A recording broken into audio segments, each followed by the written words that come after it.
'cause you only live once. Good afternoon. Welcome to your Second 50 podcast. My name is Alan Ogden.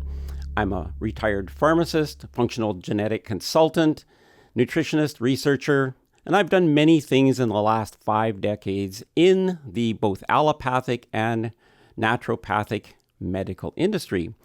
I'd like to talk to you about the marginal decade. Now, if that's a term that you have not heard, the marginal decade is something I hope everyone gets a chance to experience. There are some people that are not going to get the chance to experience that, but it is something that I don't think we talk about. Maybe you've never heard that term. I certainly wasn't totally aware of that term until I saw a CBS 60 Minutes broadcast I think it was from a few years ago, where Dr. Peter Attia was talking about this marginal decade. And it was the first time I had thought about it and talked about it. You know, and an interesting thing about our life is when we get to be 50 or 60, we talk about being in our middle age. All that means is really poor at math. Like, we think 50 and 60 is middle age. Well, maybe that's not poor at math. Maybe that's just wishful thinking that we're going to live to 100 or 120. But the fact is, there's an age that we're going to hit sometime, and it's going to be subtle. It's going to sneak up on us, and it's our marginal decade, which is our last decade of life.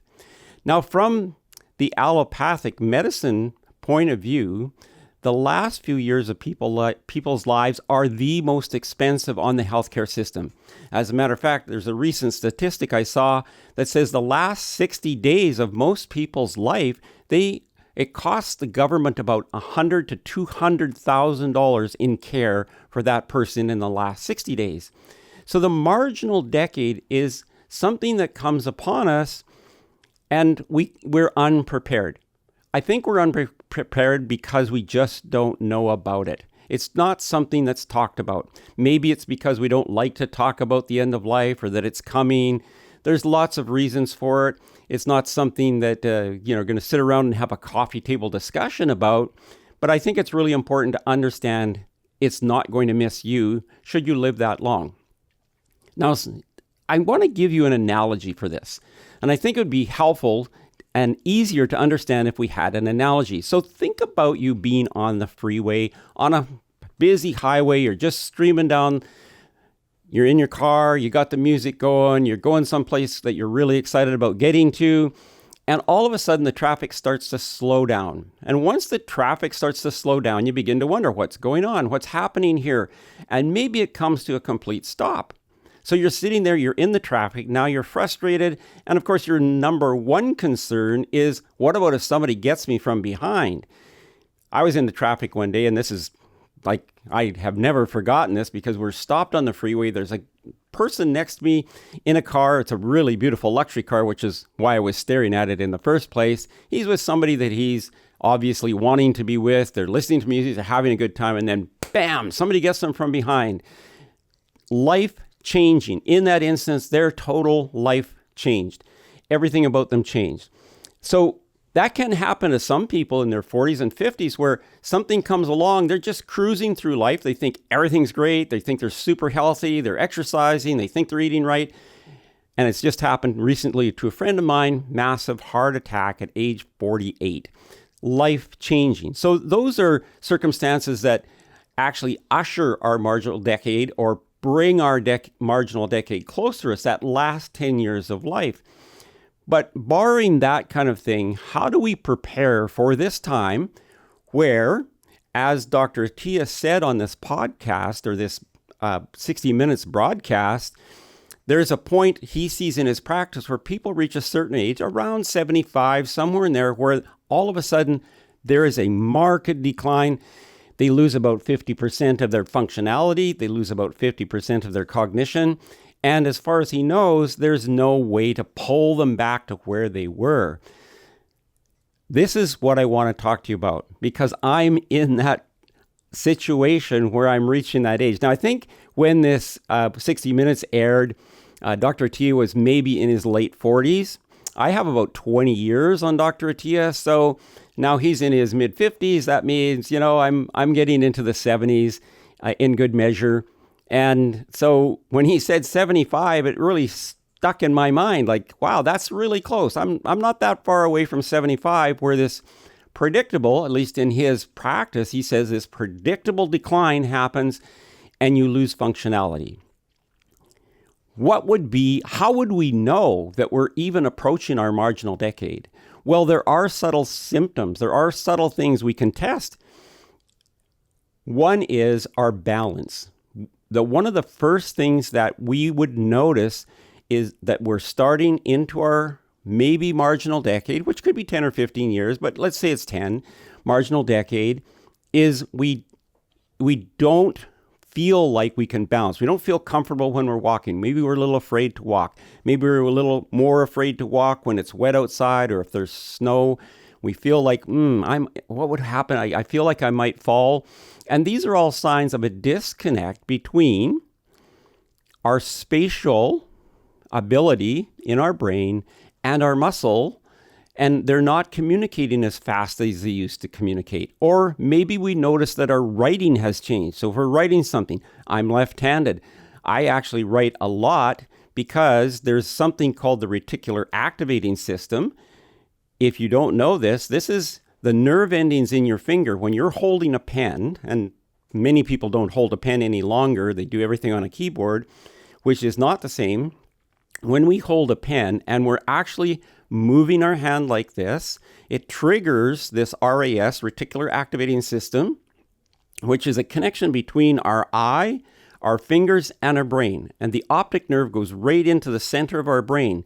So one of the first things you might notice is you don't want to write, or you don't write like you used to write, or you can't sign your name like you used to sign your name. If you're somebody who's been signing your name on a lot of things over the years, and you go to sign your name and all of a sudden it just doesn't work the same, that's a sign that there's some decline coming and you're definitely approaching that marginal decade. Other things that are more tragic is if you fall. So often people have a fall and that thrusts them into this marginal decade.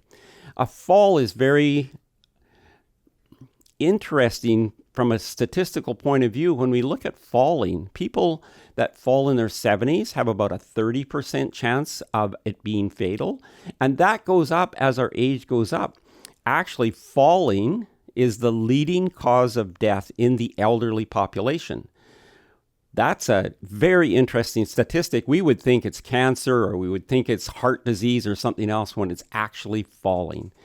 So if we fall, if we're 65 years old and we fall, or if we're 70 some years old and we fall, we are definitely, this is a big sign that we are approaching our marginal decade.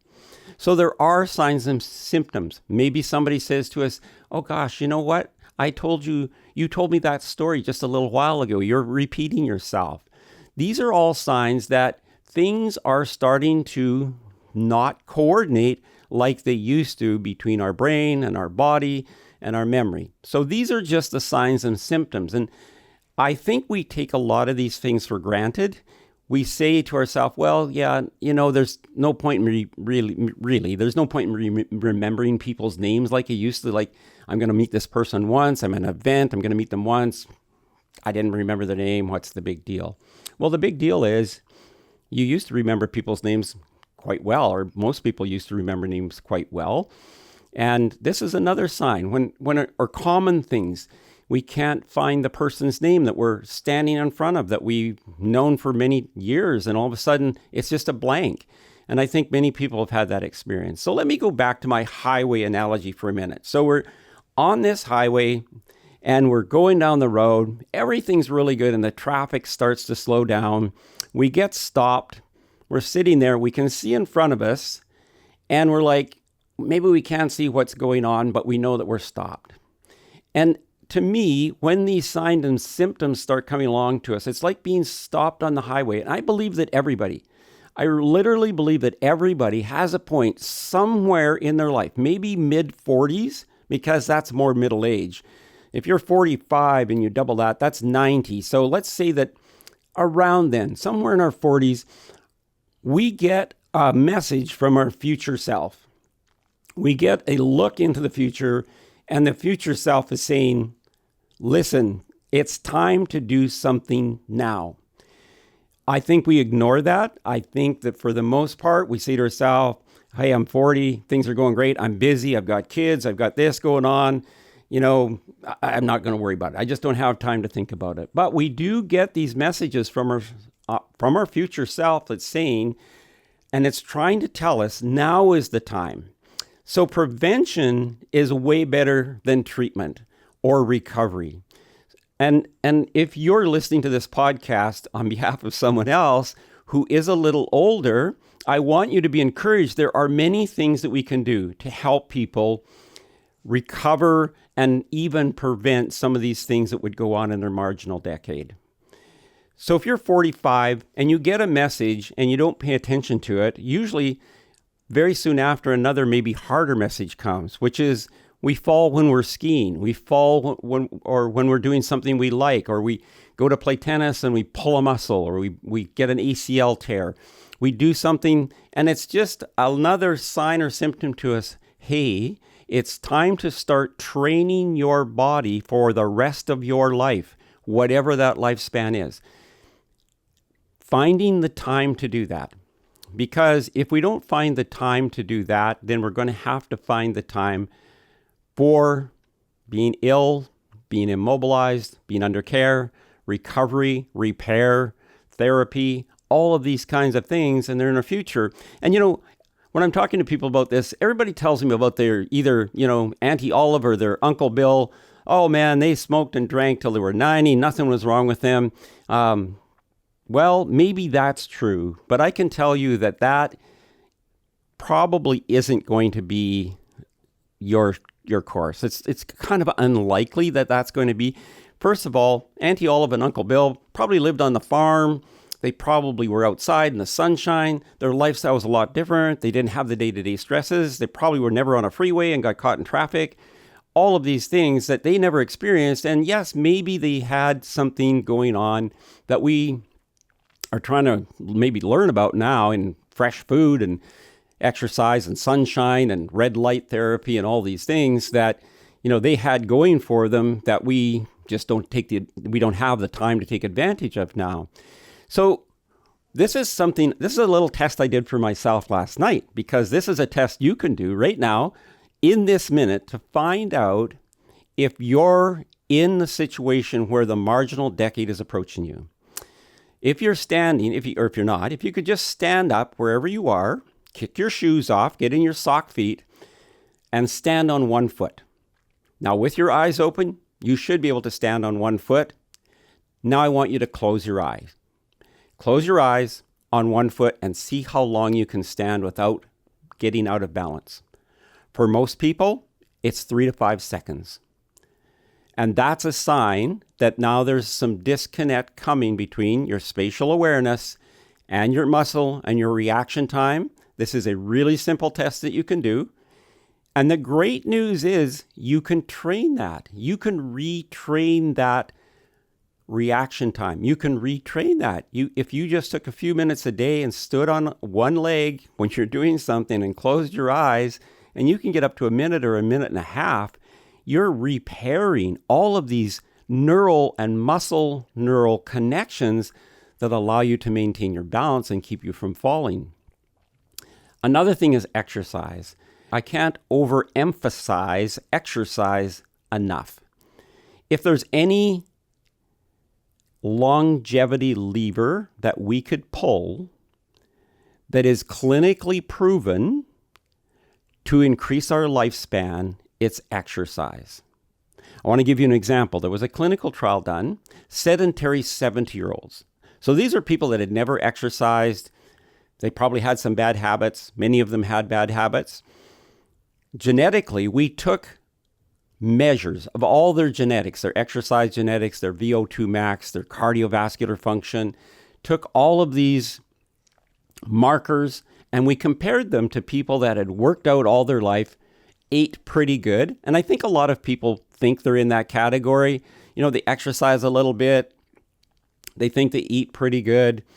So we took them, we just compared this set of data from the people that were sedentary to the people that were not. They exercised, they had kind of some kind of program going on, and they were more mindful of their food. Compared this data, and then the goal was, all we wanted to see is if there was a genetic interruption or some kind of genetic, could we call it predisposition to this marginal decade, that we could look at these markers and predict. So we took these people and we said to the ones that were sedentary, listen, all we want you to do is exercise. So that's all they did. 15 minutes a week at the start, then it upped, 30 minutes, eventually 30 minutes 3 times a week. Over the course of several months, the results of this study showed that the markers that we had tested against the people who had worked out all their life compared to the people who had just put in exercise, no changes to diet. Like they could eat at McDonald's if they wanted, they could smoke, they could drink, no changes in any other factor, just exercise. And what the results of that study showed is all the genetic markers that we would look at that would maybe give us an indication of the approach of the marginal decade, they changed. Their VO2 max went up, their cardio function went up. There was a clinical trial done recently, and this is a really awesome clinical trial where they took 50-year-olds. As we get older, our heart begins to shrink, as a lot of other things begin to shrink. We know that our bones kind of compress a little bit. We dehydrate a little bit more. We get a little smaller as we get older. Our heart gets a little smaller. They took 50-year-olds and they put them on high-intensity interval training, and after a few months, their heart regrew.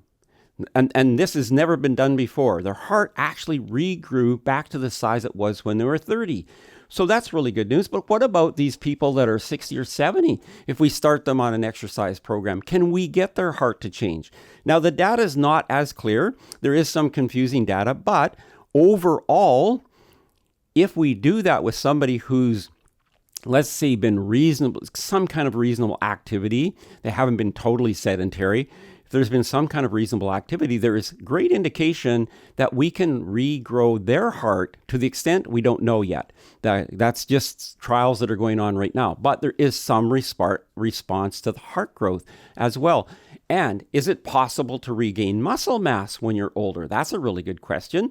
And that's another thing. When we look at people, we get them on a regular exercise program. They could be 60, 70, 80 years old. We start them on a regular exercise program, and we have clinically proven that people can gain lean muscle mass.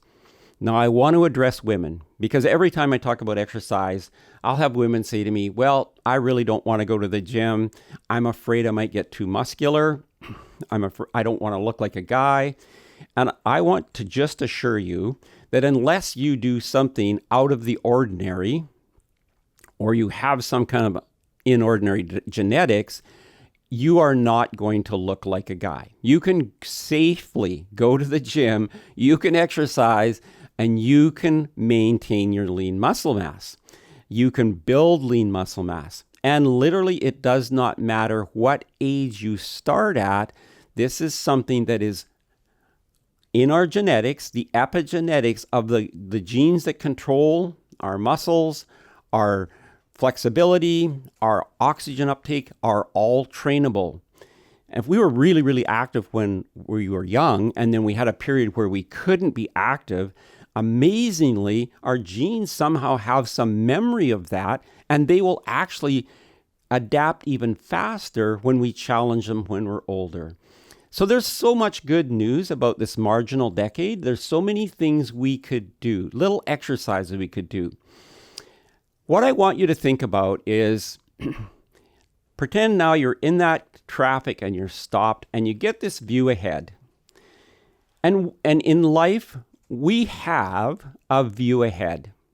We've had parents, we've had grandparents, we've had aunts and uncles. We've had people around us that have gone down the road before.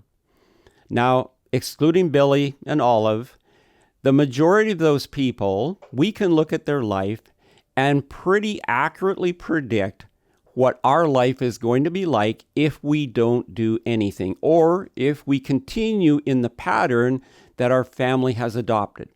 My family is a terrific example of this.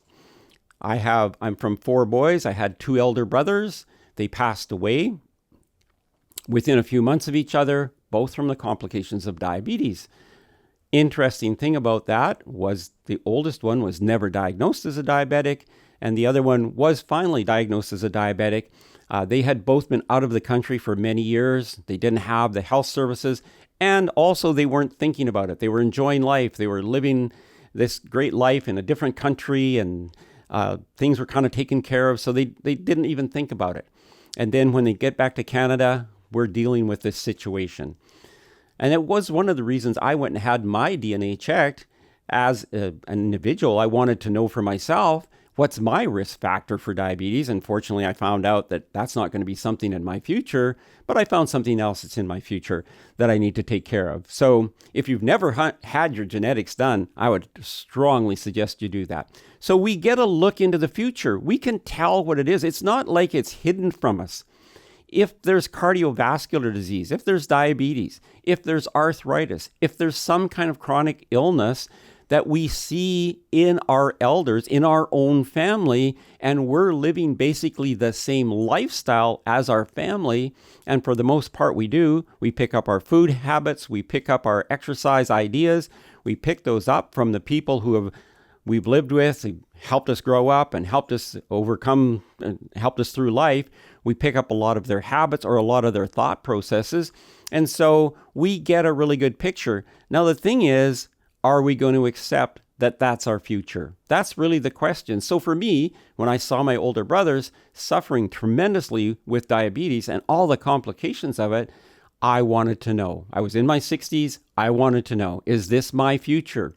And you can find that out. That's the good news. And by the way, if I can just put in a plug for the documentary that's coming out, Your Second 50, which is now screening in certain locations in the United States. It's going to be screening in Canada early in 2026. This is a tremendous look into all the things that are available to people who want to pursue them that will help you really enjoy your future life. And maybe push off this marginal decade. Maybe that 75 number isn't real for you. Maybe it's later on in life. Unfortunately, we are all going to have a marginal decade. We all are going to have the last 10 years of our life, which we're going to know basically when it kind of comes to an end. But if we can enjoy those that's my goal is, I want to separate the idea of illness and age being connected. If you think about allopathic medicine, how allopathic medicine and our culture accepts allopathic medicine is you go to the doctor at 50 because you have a sore knee or you have an ache or pain, and their reaction to that is, well, you're 50. See, because you're already past middle age. At 50, you're already past middle age. So their thinking is, well, here you are. What do you expect? You're 50, time's kind of catching up to you. It's worse when you're 60 or 70 and you have a complaint about something. They just don't even know what to do about it except write you a prescription, maybe for a pain medication, maybe for a heart medication, maybe for some medication, maybe send you for some physiotherapy.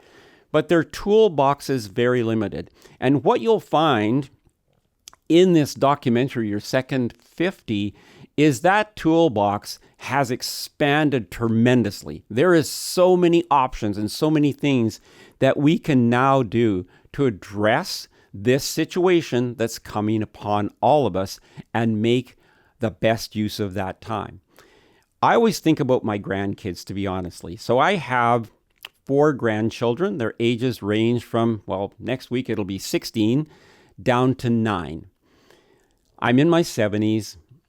I don't want to be the grandpa that has to sit on the couch. I don't want to be the person that has to be left out of something.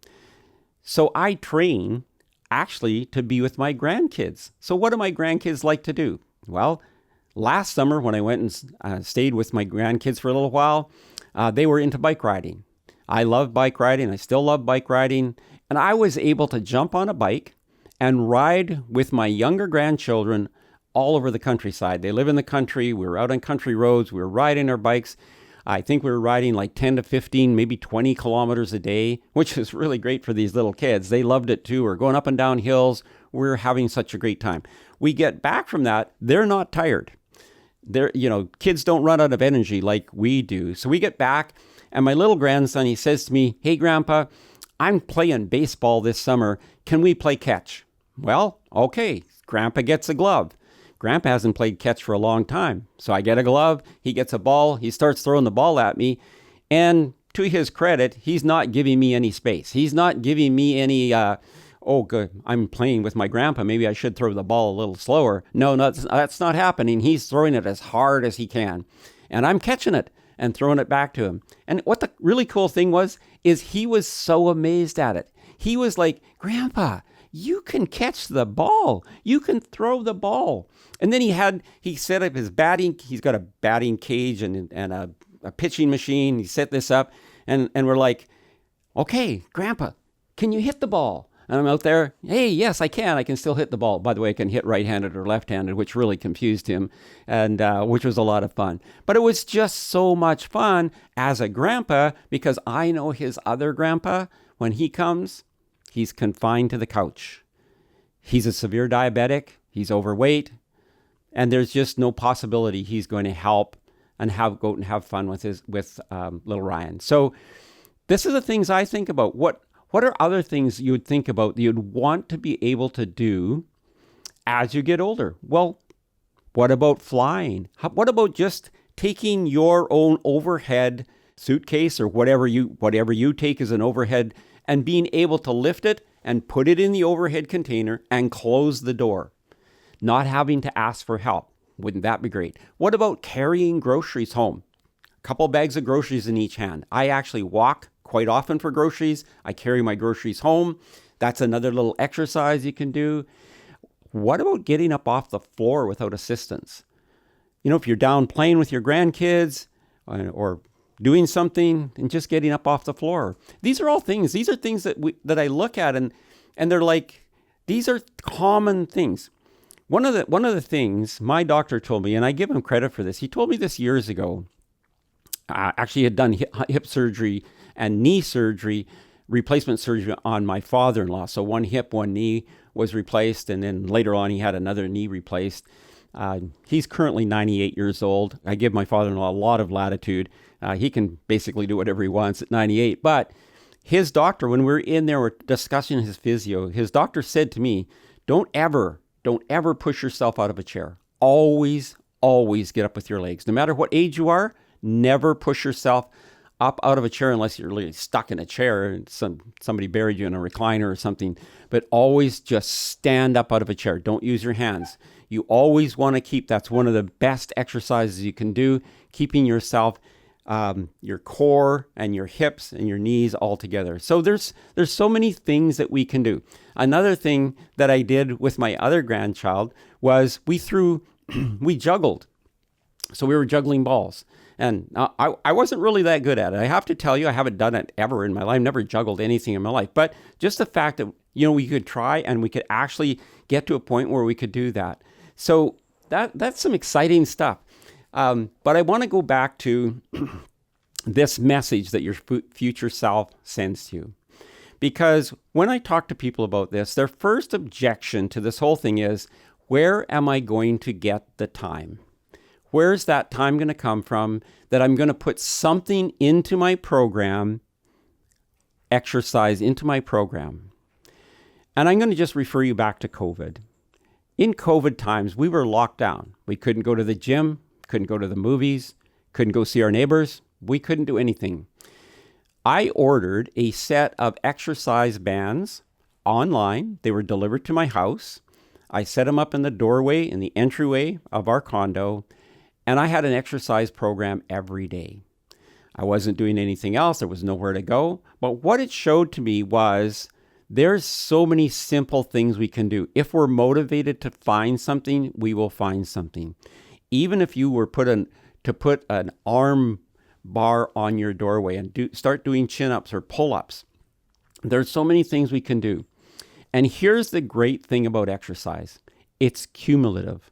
Whatever you do, Dr. Rhonda Patrick, and if you've never heard of Dr. Rhonda Patrick, she's famous for her exercise breaks. Instead of a coffee break, she talks about doing an exercise break. So she talks about every hour, hour and a half or something, getting up from your desk and taking 2 minutes and just doing some squats, or just doing some running on the spot, or just doing some, I don't know, what are these called? Jacks or whatever they're called. Jumping jacks. Thank you. And just doing something like that for a couple of minutes. So these exercise breaks, instead of a coffee break, get an exercise break. And you know what? It gives your brain a lot more energy than actually having some coffee. So and that exercise is cumulative over the day. It's all cumulative. Your body remembers. And any stress we put on our body in that way. For myself, since COVID, and since I found out that I'm actually an ApoE4 gene carrier, and if you're not familiar with an ApoE4 gene, it is the gene that can drive the marginal decade closer to you than any other gene. As a matter of fact, if you're only going to have one gene tested, it should be your ApoE gene to see if you have a 4 allele. It's responsible for pushing your body towards every chronic ailment there is. And there's many things you can do about that ApoE4 gene. If you find out you have one, there's a whole program that you can get, that you can look at.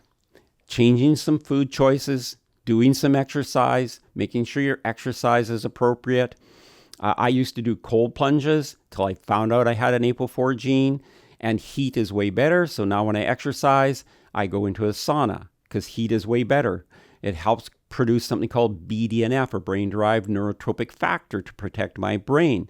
So there is a lot of avenues of help out there. So going back to this, what I did when I found out I had this ApoE4 gene, and I looked at my schedule and I said, where can I find some time? The easiest place for me to find time was just quit social media. Just put it away. I don't spend time on Facebook like I used to. I don't spend time on LinkedIn like I used to. You can always catch up at some point, but I found the time in my schedule by looking at things that it was just taking my mind off stuff. It wasn't productive. And I can tell you that when I put exercise in there instead of scrolling social media, it had immediate effects on my mood, on my overall outlook on life. And just one little thing that I just discovered is how much lean muscle mass I've built in the last year and how much visceral body fat I've lost. That was not my goal. I didn't set that out as a goal, but that's just as a result of the consistency of the exercise.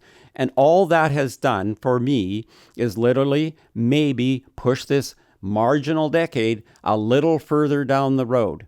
So I had the signs. I was stuck in the traffic. I was stuck behind a couple of brothers that their prognosis was not good. Their outlook for a long life was not good. And I took that as a sign for myself. So the signs are there. It's like an engine warning light coming on. I'm sure you can think of a time in your life when you will remember you were doing something and you went, you know what? I think I should do more. I think I should exercise. I think I should just move. I should do more than I'm doing. And then it usually gets brushed off with, well, I'm really busy. I've got the kids. I've got this to do, that to do, and that to do. And I understand that. I really do understand that. I had 3 drugstores. I had a couple hundred staff. It was busy time. But in that time, I would run. I would just go on the road and run. I needed that break. And back in those days, we didn't have as good cell service, so I could get away from the cell phone. I could get away from a lot of things. But if you're motivated, you'll find the time. So what's to motivate us? What is the ultimate thing to motivate us? Well, one of the things I'll say is if you get the chance to really view your second 50, you will be motivated by the results that you're seeing people get with all of these new technologies that are coming out. And I think that that's something people have dreamed about, that someday there's going to be technologies that can repair some of the damage that we've done. And certainly those are things. But what else would motivate us? Well, if you have little kids and you're a little older, Let the kids be your motivation. I heard Dr. Peter Attia talk about that. He's got 2 little kids. He's in his 50s. He's got 2 young kids. He's like, I got to be here for them. I got to be around for them. I need to do this. I got to be around for them. My grandchildren are very motivating to me. I want to be around for them. But more than that, I want to be around for me. I know what's in my future. I saw what's in my future, and I'm choosing not to have that future. So if you're listening to this podcast today, I hope I've given you some information. I hope that you will look on information for the marginal decade and all that it means.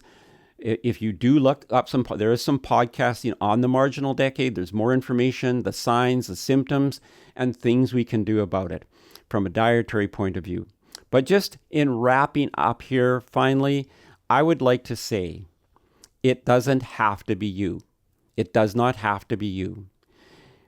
We can look around, and in our life, we can find examples of people who made different choices. So I'm here today. This is a podcast by Your Second 50. Laurent Goldstein is usually here with the podcast. He's not here. Why? Because he's traveling. He's going, I think I'm not sure if he's trying to set a record for a senior citizen driving across America, because he went from Vancouver to Florida, and then he took a shortcut home via Texas. I don't think that's a shortcut. If I looked at the map, and here's Vancouver, and here's Florida, and then here's Texas, and here's Vancouver. Anyway, maybe he's trying to set some kind of record with that. But you talk to him on the phone, he's excited. And you know what he does while he's on the road? He plays table tennis. He finds a place to play table tennis everywhere he goes. So he just finds the opportunity to keep himself active and engaged in an exercise that keeps him healthy and moving. If we look around and we see what allopathic medicine has to offer, if we see all these people that are examples, and we can find them everywhere now. We have a lady here in Vancouver who's 100 years old swimming every day. She's blown every record. I think they just give her the medal even if she doesn't show up at a swimming meet now. There's nobody in her age category. But we can see people that chose a different path. The evidence is clear and it's all around us. If you don't know what to do, I'm going to give you some suggestions. Number 1, get your DNA checked. That's number 1. Number 2, have a real thorough physical exam. Test everything they'll test for you. Get a bone scan. Get a DEXA scan.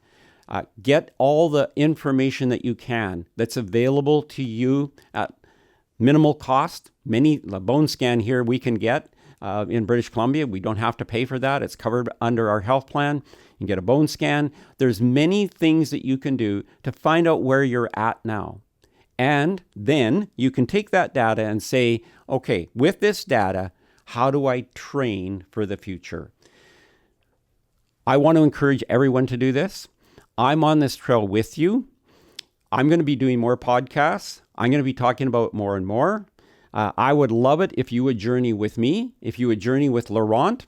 Look for that Second 50 documentary coming your way soon, so you can see all the things that are coming available to us as choices that we can make outside of allopathic medicine.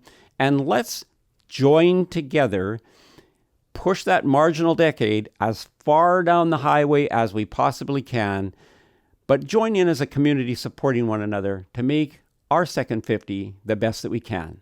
So this is Alan Ogden. I've really enjoyed my time here. Hopefully there's some great information for you, and we'll look forward to talking to you again soon. Bye for now.